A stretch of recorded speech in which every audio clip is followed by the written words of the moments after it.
Hi, today we're gonna do a presentation about market structure. In market structure, we have 5 subtopics.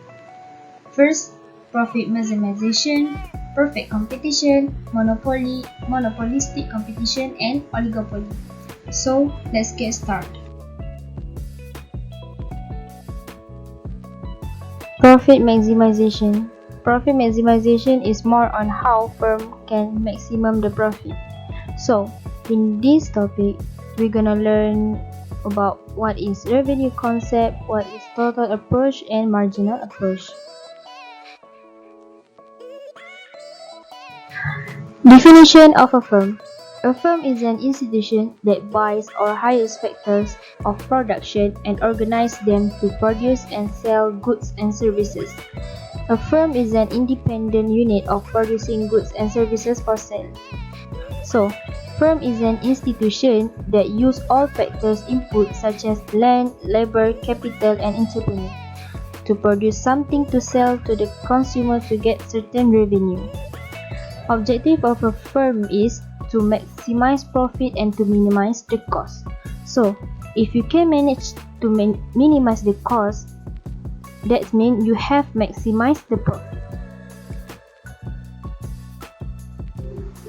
Types of market structure. So, market structure have 4 types, which is perfect competition, monopoly, monopolistic competition, and oligopoly.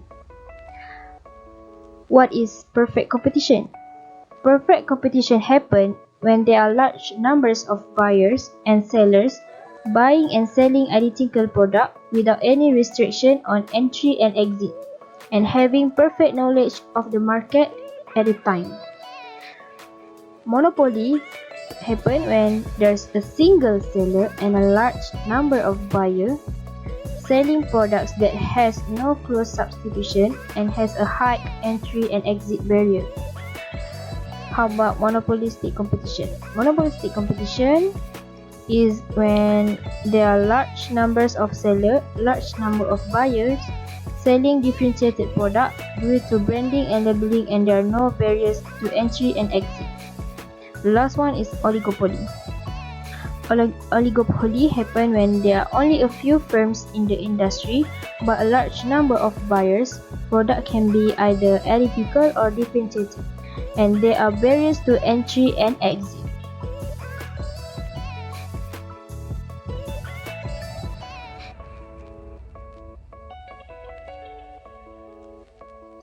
Revenue concept. Revenue means the sale or receipt of the quantity or output produced by a firm.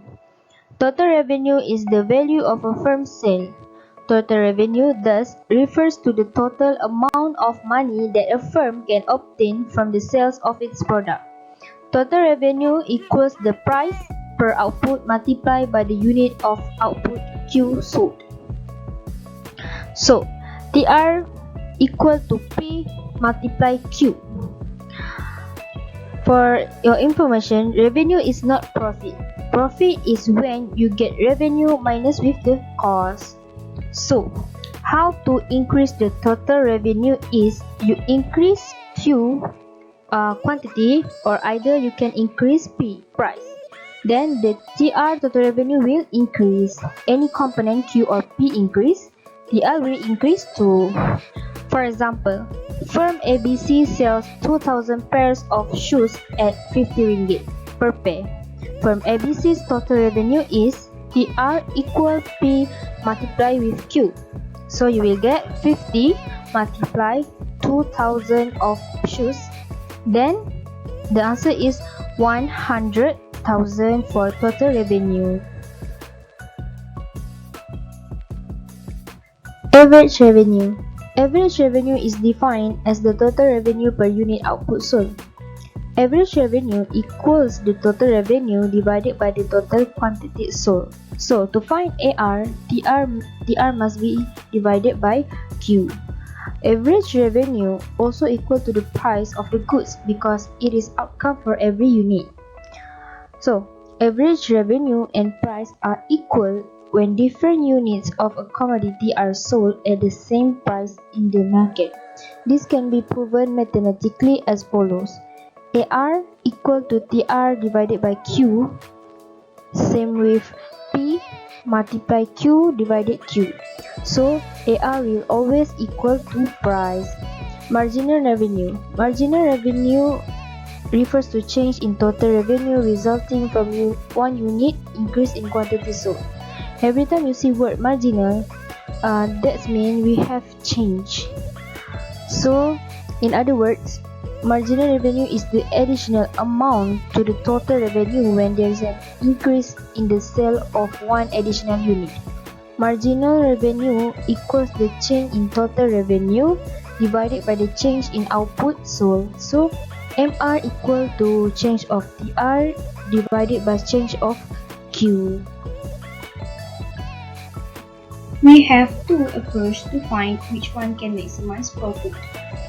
When we talk about profit maximization, actually we want to find how much you should sell. The first one is total approach. The total approach is the simplest method of determining the equilibrium of a firm. In order to calculate the profit or loss of a firm, we need to find the difference between total revenue and total cost.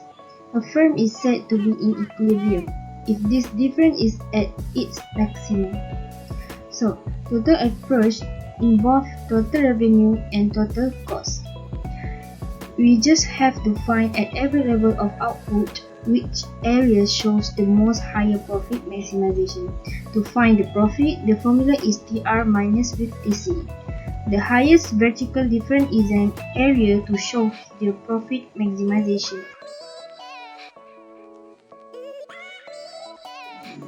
Marginal approach. In marginal approach, involve marginal revenue and marginal cost, which is MR and MC. A firm said to be in equilibrium when marginal revenue equals marginal cost. So, the concept is we just use marginal revenue have to be same as marginal cost. Under perfect market, MR curve is horizontal.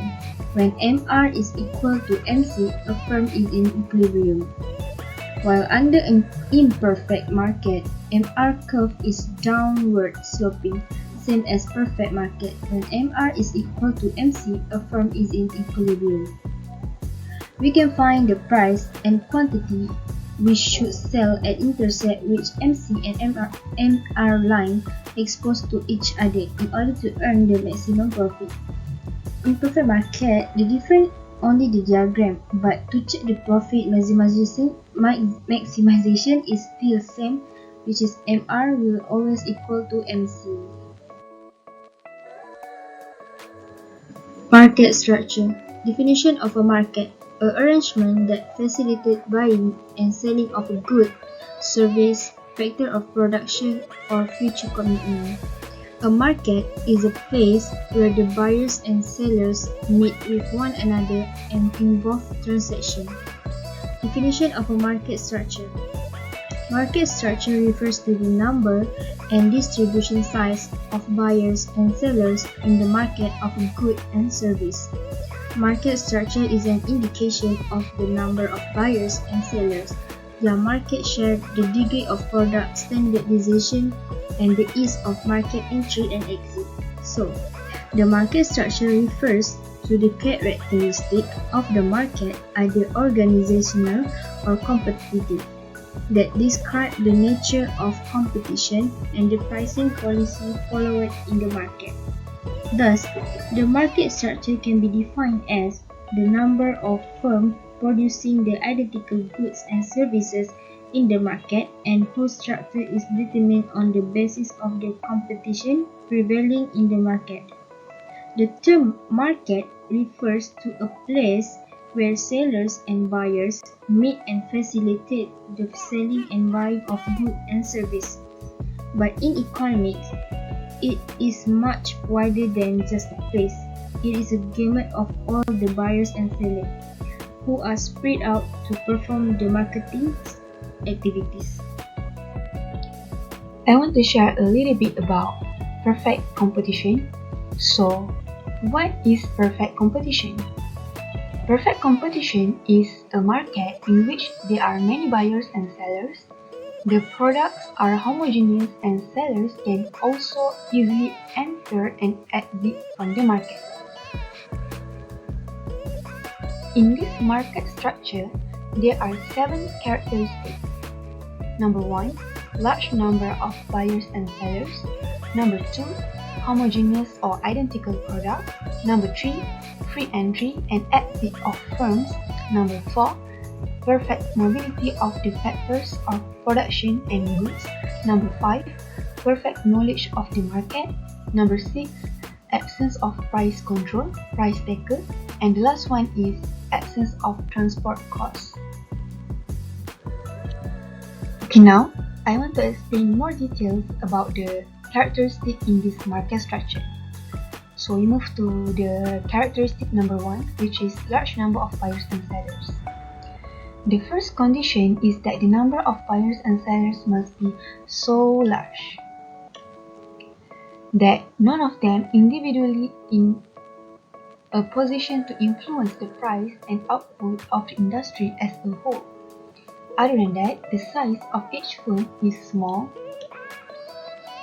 In the market, the position of a purchaser or a seller is just like a drop of water in an ocean.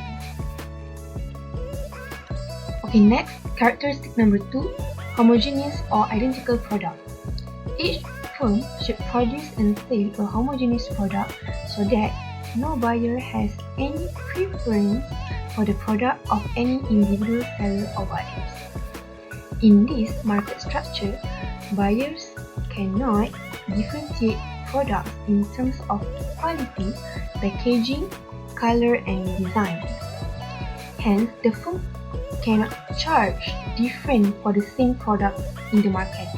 For example, the onions produced in Mr. Aiman's farm would be identical to the onions produced in Mr. Irfan's farm. Products which are similar in nature but different in terms of quality and packaging are not homogeneous products. Okay, characteristic number 3, free entry and exit of firms. The firm should be free to enter or leave the firm since there is no significant barriers. If there is hope of profit, the firm will enter in the business. And if there is profitability of loss, the firm will leave the business. So now characteristic number 4, perfect knowledge of the market. Buyers and sellers must possess complete knowledge about the prices at which goods are being bought and sold and of the prices at which others are prepared to buy and sell. This will help in having uniformity in prices. So now we move to characteristic number 5, perfect mobility of the factors of production and goods. There should be perfect mobility of factors and goods between industry.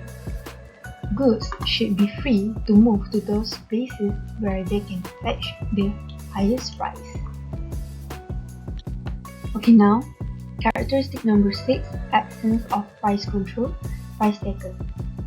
Since buyers and sellers do not have significant power to control or fix the price of the product, the price is determined by market forces, which are market demand and market supply. The last one, characteristic number 7, absence of transport costs. There must be absence of transport costs. In having less or negligible transport costs will help to complete market in maintaining uniformity in price. Okay, now we go forward to demand curve for a firm in a perfectly competitive market. The demand curve for an individual firm is equal to the equilibrium price of the market. The market demand curve slopes downward. So you can see the market demand curve slopes downward, while the perfectly competitive firm's demand curve is a horizontal line equal to the equilibrium price of the entire market. This result means that the price it receives is the same for every unit sold. The marginal revenue received by the firm is the change in total revenue from selling one more unit, which is the constant market price. Okay, now I want to explain about short-run equilibrium in perfect competitive market. There are three profits in this market structure, which is supernormal profit, subnormal profit, and normal profit. Okay, now we go first with supernormal profit. A perfect competition firm earns supernormal profit when total revenue is more than total cost, which is TR more than PC. From this diagram, the cost per unit lies below selling price per unit. The equilibrium where the MR equals MC occurs at price 15 ringgit and quantity 10 units. So, how to calculate the profit? The formula how to calculate the profit is TR minus TC, which is total revenue minus total cost. So total revenue 15 ringgit multiple with 10, so you will get 150.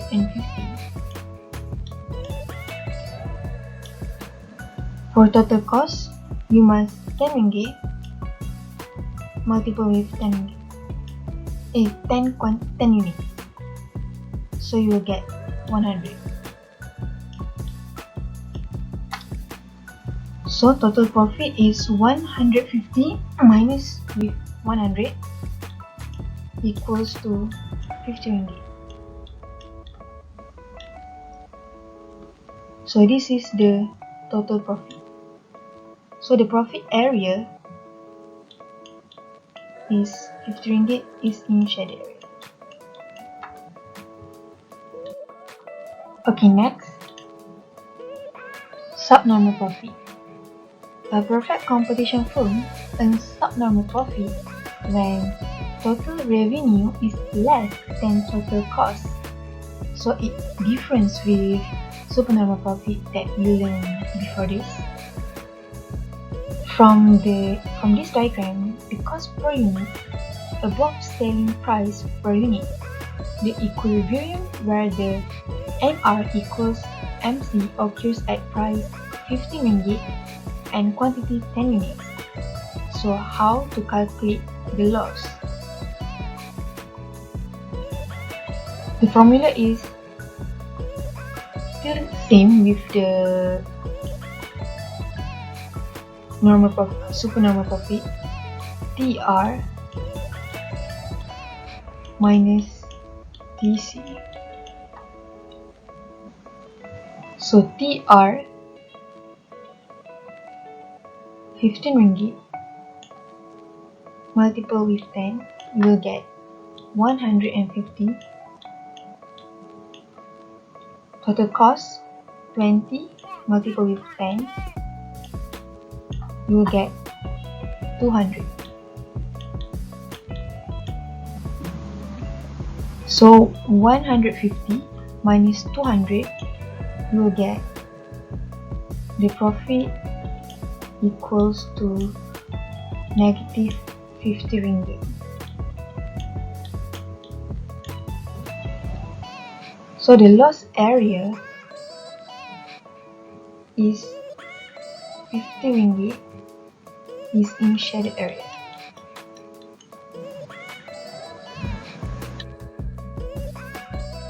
Right, the last one is normal profit.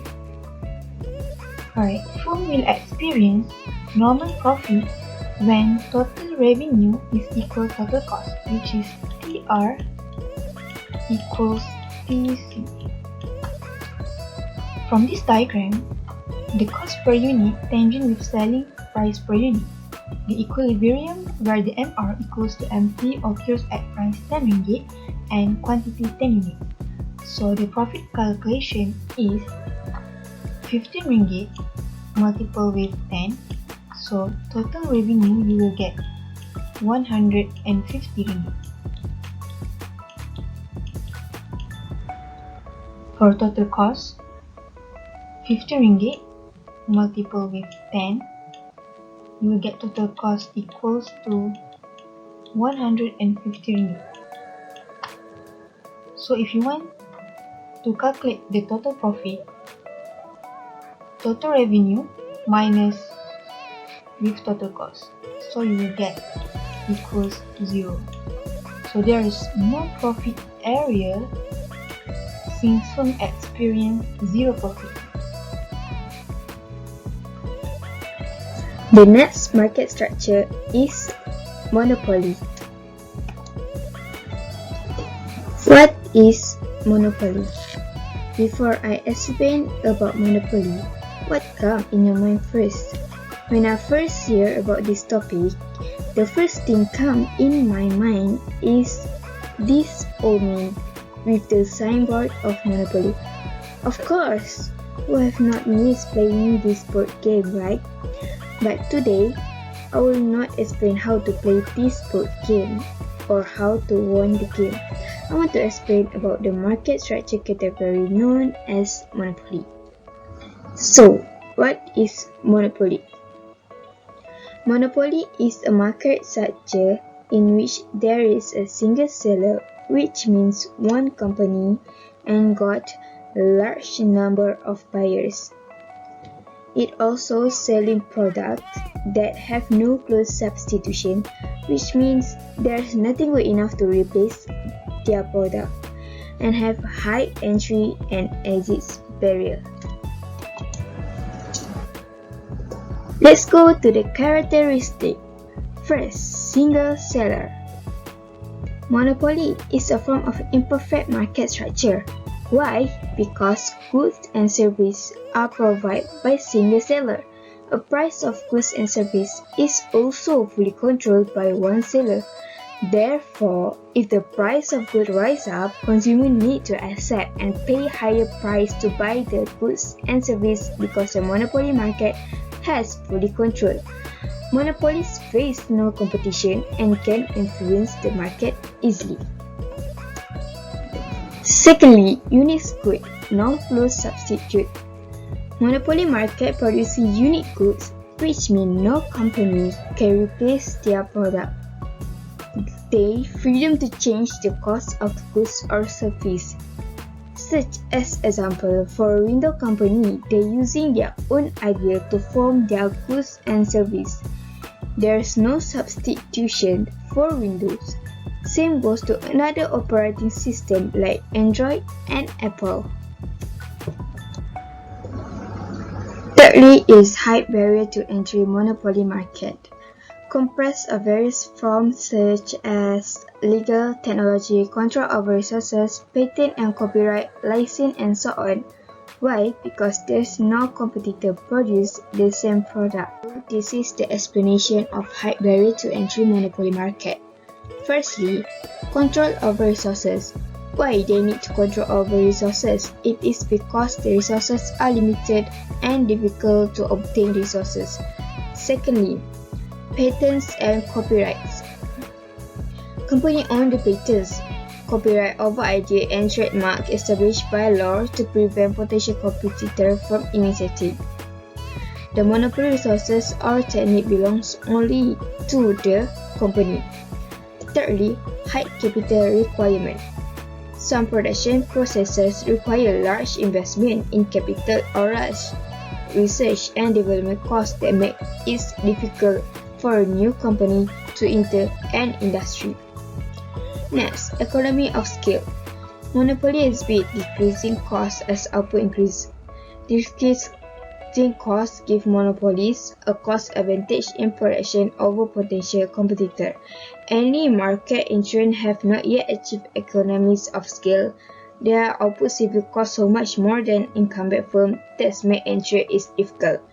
Lastly, government franchise. We call it institutional barrier exists when the government gives exclusive franchise right to a firm to sell a product.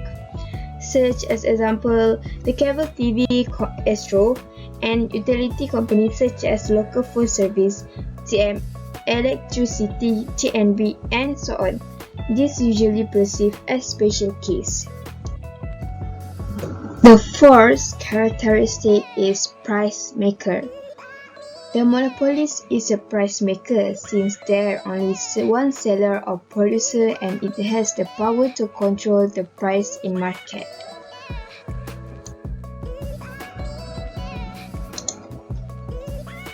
Next, let's move on to monopoly demand curve.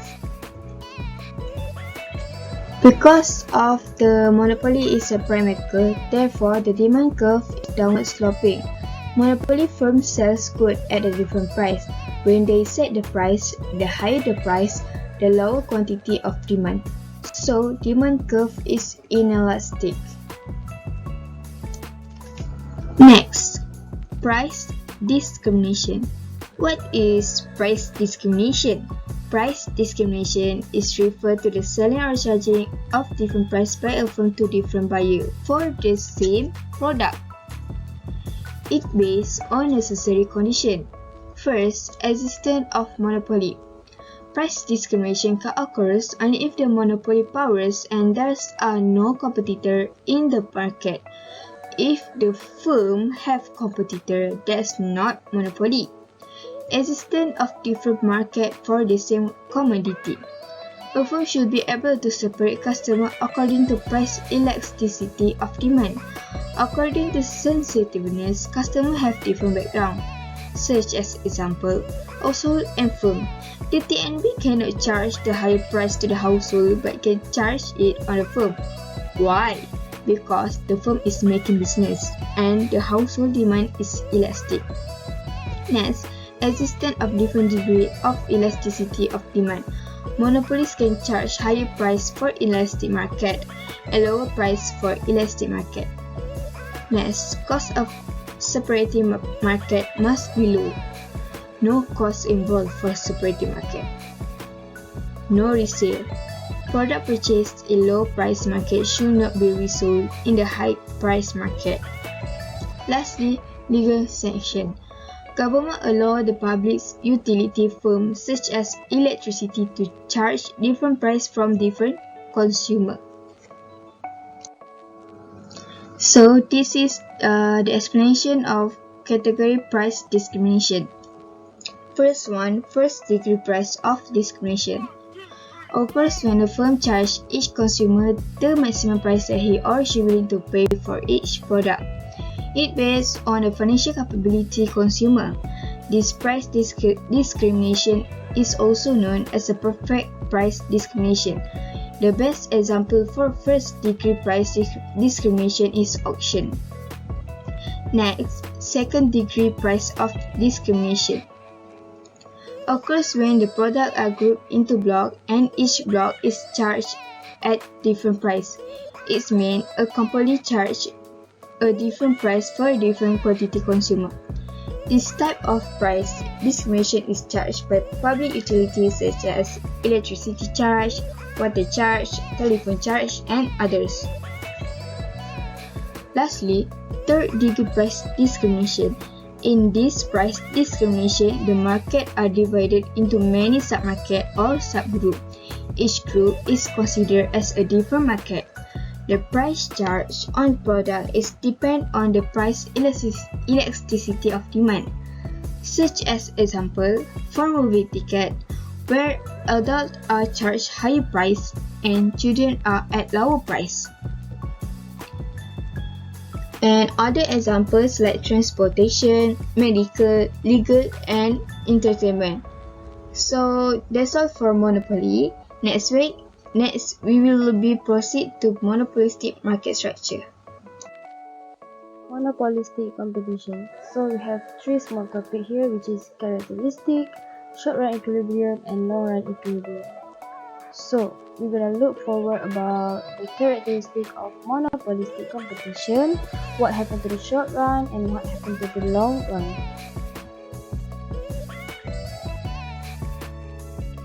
Definition of monopolistic competition is market structure in which there are large numbers of small sellers selling differentiated products, but these are closed substitute products and have easy entry into and exit from the market.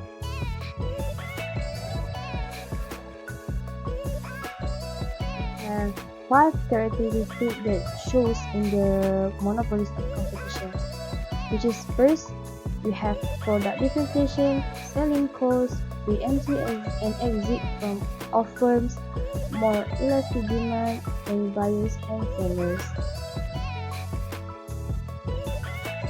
So let's go more detail about the character. First, we have many buyers and sellers. There are large number of firms, but not as large as under perfect competition. If perfect competition, there's too many sellers, the price will be decided by the market. So they are price taker, which is if they want to set the selling price, they have to look at the demand and supply first. If the demand increase, so the price will increase. But not for the monopolistic competition. In monopolistic competition, they are using price output policy because there are not many sellers compared to the perfect competition, and it's selling differentiated products.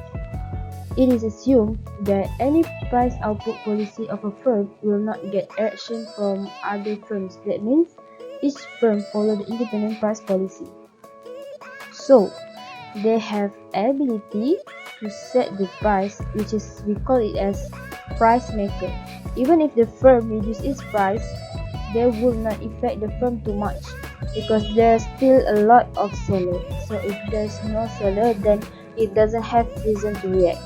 It's not that very competitive because there are another more sellers in the market. For example, if shampoo brand Sunsilk reduce its price, does not mean other brands have to reduce its price too, because there are still a lot of choices for the consumer to choose from. Another feature of the monopolistic competition is the product differentiation. Product differentiation refers to a situation when the buyers of the product differentiate the product with other.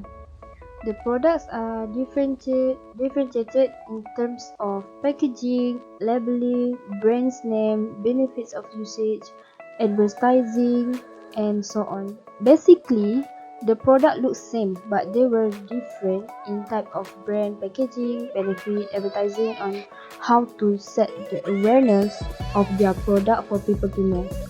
Firms in monopolistic competition produce differentiated products with close substitute available in the market.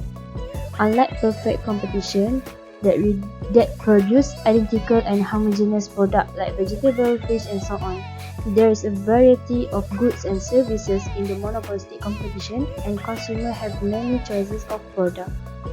For example, various shampoo available in the market such as Pantene, Sunsilk, Rejoice, and etc.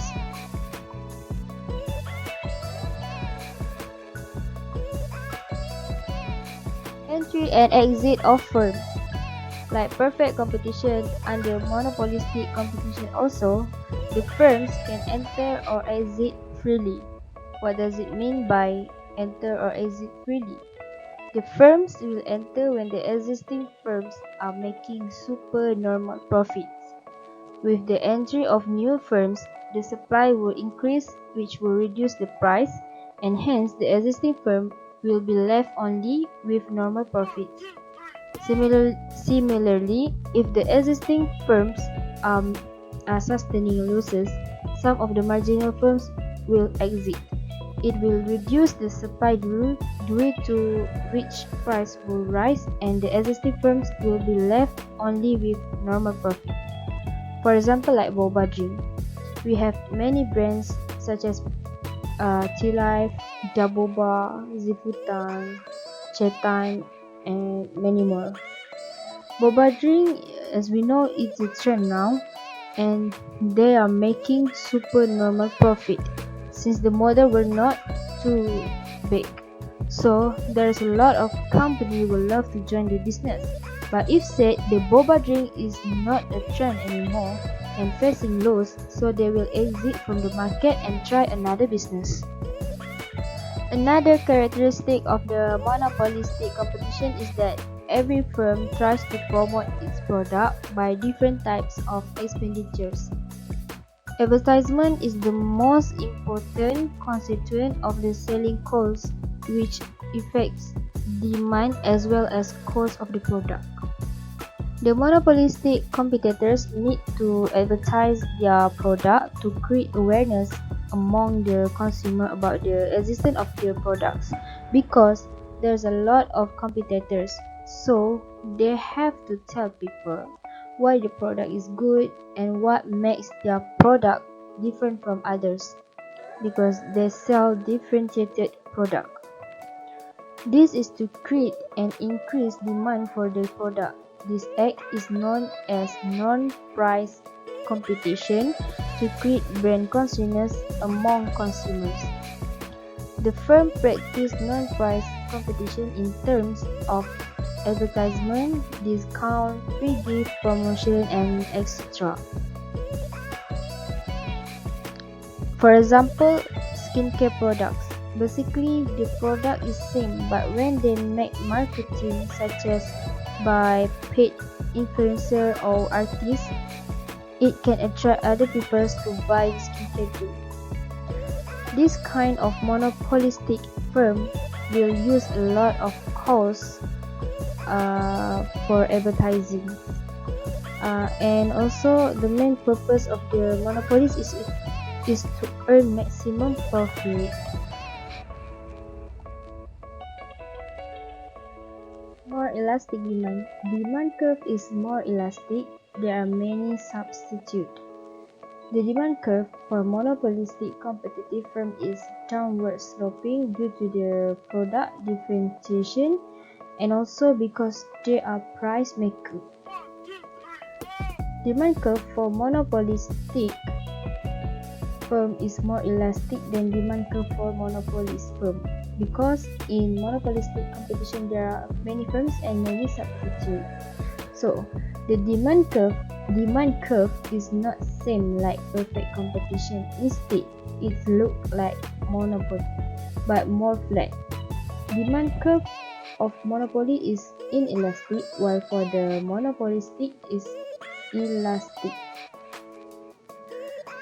It can be sensitive since there are many substitutions, because people still have a lot of choices. For example, if toothpaste brand Colgate increase the price, people will choose another brand like Davi, so the demand will be sensitive.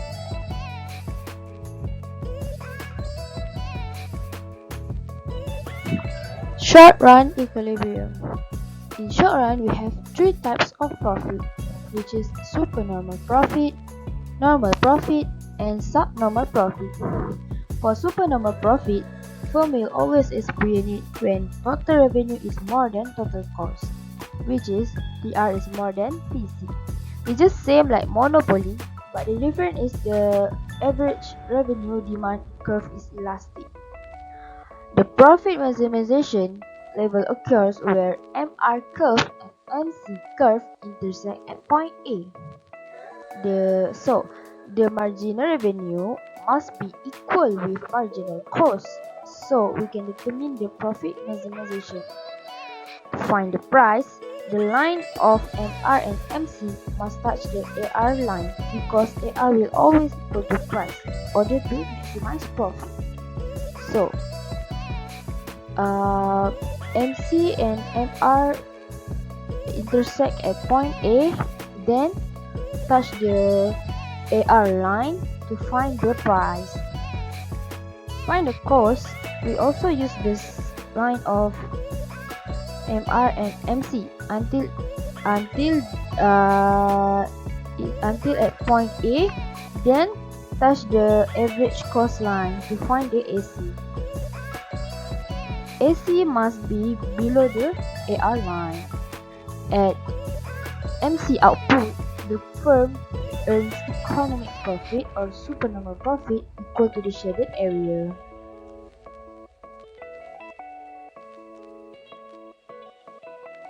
Normal profit. Normal profit happens when total revenue is equal to total cost, which is TR equal to TC.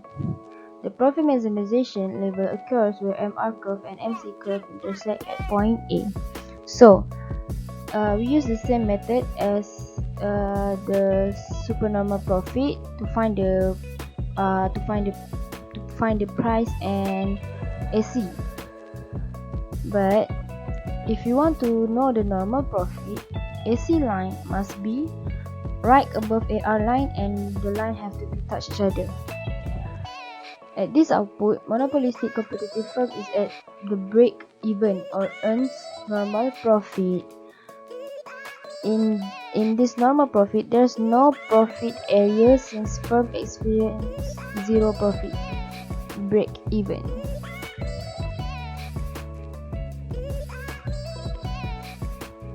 The third one is subnormal profit. This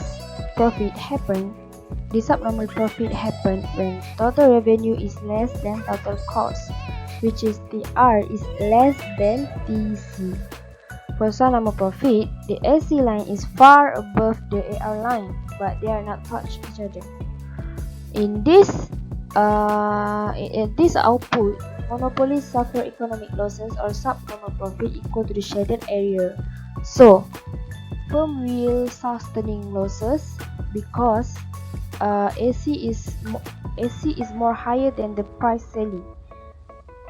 Then we will get the total of loss.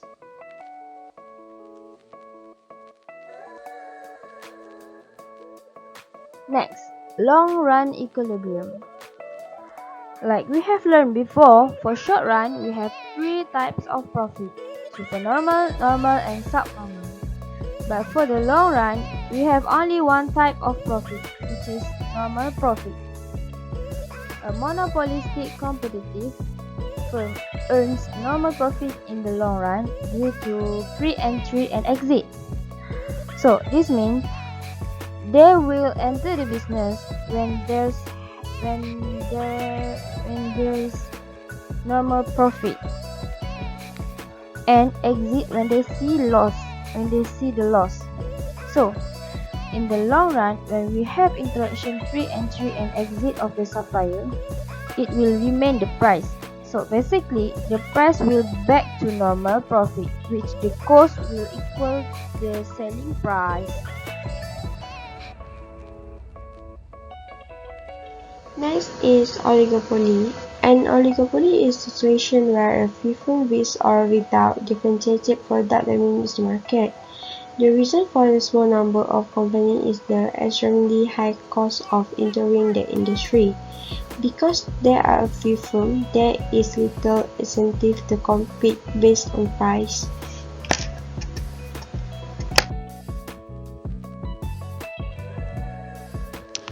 So what is the characteristic on oligopoly? A few firms with large market share. There are just several sellers who control all or most of the sales in the industry.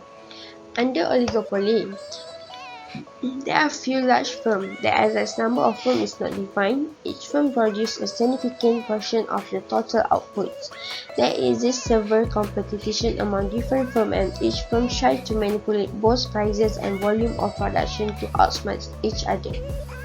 For example, the market for automobiles in India is an oligopoly structure as there are only few producers of automobiles. Second, sell homogeneous or differentiated.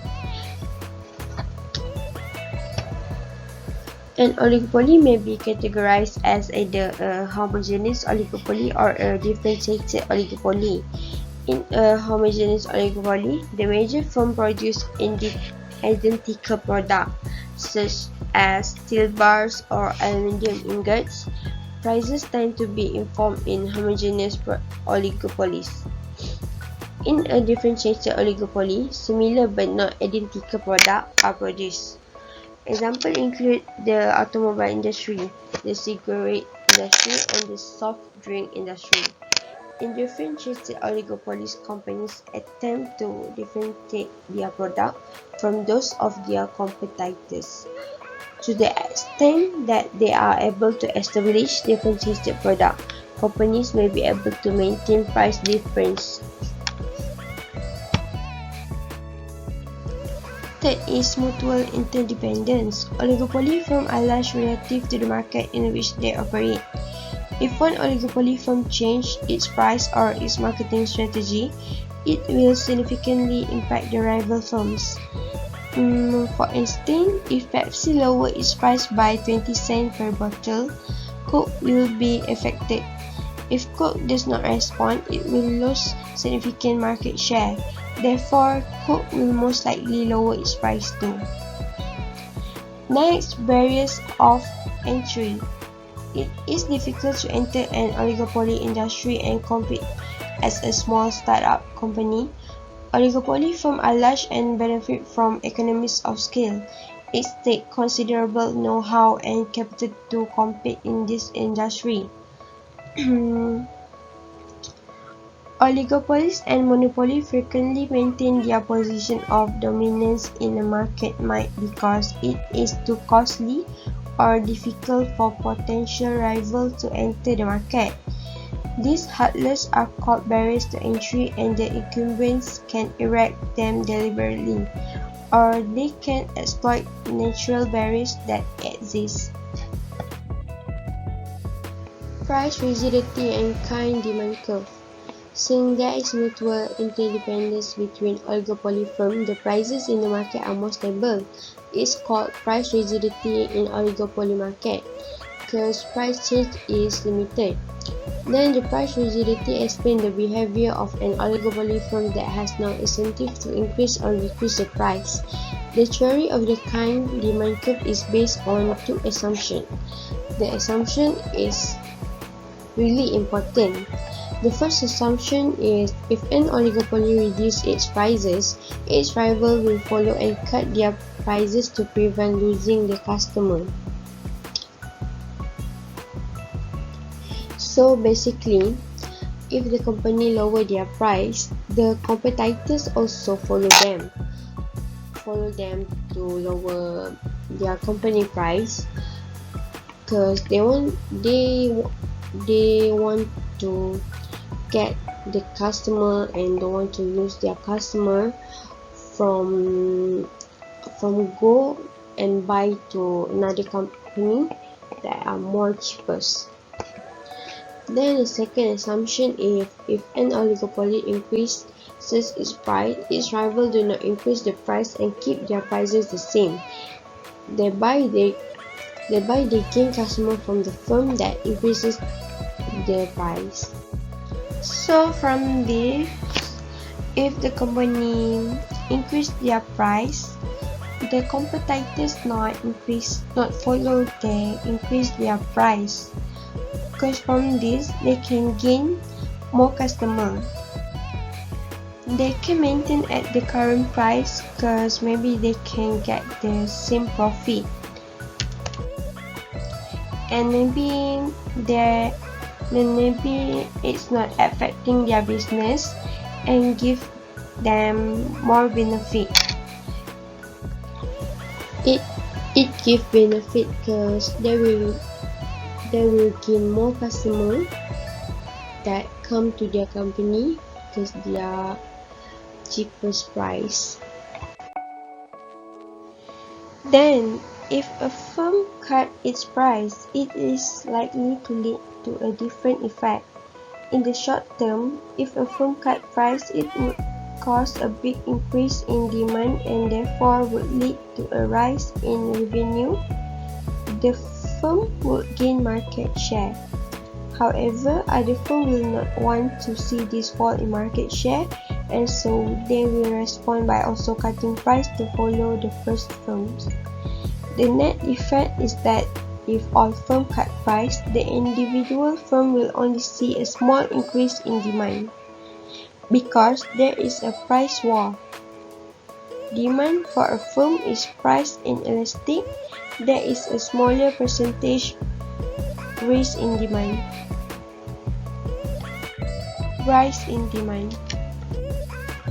If demand is inelastic and price fall, then revenue will fall. But if the king demand curve is true, the firm has no incentive to raise price or to cut price. Other than that, if a firm increases their price, then it become more expensive than rival, and therefore consumer will switch to its rivals. Therefore, for a price rise, there is likely to be a significant fall in demand. Demand is therefore price elastic. In this case of increasing price, firms will lose revenue because their percentage fall in demand is greater than the percentage rise in price. Other than that, one possibility is the market for petrol. It is homogeneous and consumers are price sensitive. If one petrol station increases the price, there would be a shift to other petrol stations. However, if one petrol station cut price, other firms may feel obliged to follow suit and also cut price. Therefore, a price cut would be self-defeating for the first firms.